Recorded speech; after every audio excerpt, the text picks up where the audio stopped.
5 বছর পর ফিরেছে তার শৈশবের গ্রামে।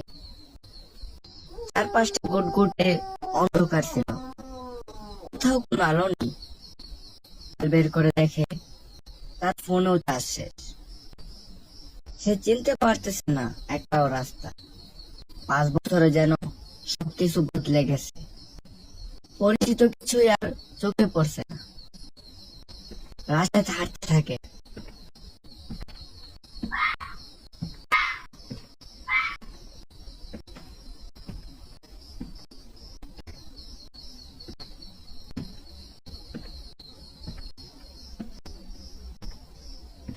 হাঁটতে হাঁটতে ক্লান্ত হয়ে পড়ে রাশেদ। হঠাৎ দেখে রাস্তার পাশে একটি ফাঁকা দোকান, সামনে রাখা একটি কাঠের টেবিল। সে গিয়ে বসে পড়ে সেখানে। শরীর আর মাথা দুটোই ভারী হয়ে উঠেছে তার। রাশেদ ভাবে, আজ রাতটা এখানে কাটিয়ে দিবে। সে ধীরে ধীরে ঘুমিয়ে পড়ে টেবিলে।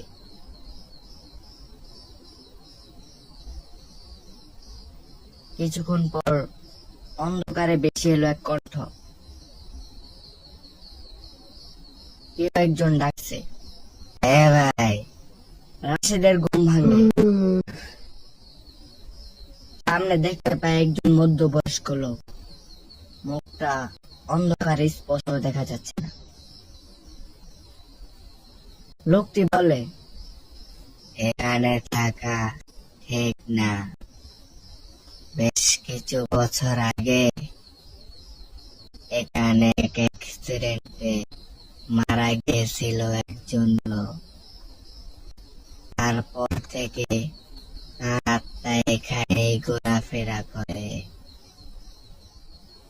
চলুন আমার সাথে, আমার বাসা সামনে, ওখানে আপনি নিরাপদ। রাশেদ লোকটির কথা শুনে দুশ্চিন্তায় পড়ে যায় এবং ভয় পেতে থাকে। কিছুক্ষণ ভাবার পর রাশেদ লোকটির সাথে যাওয়ার জন্য রাজি হয়ে যায়।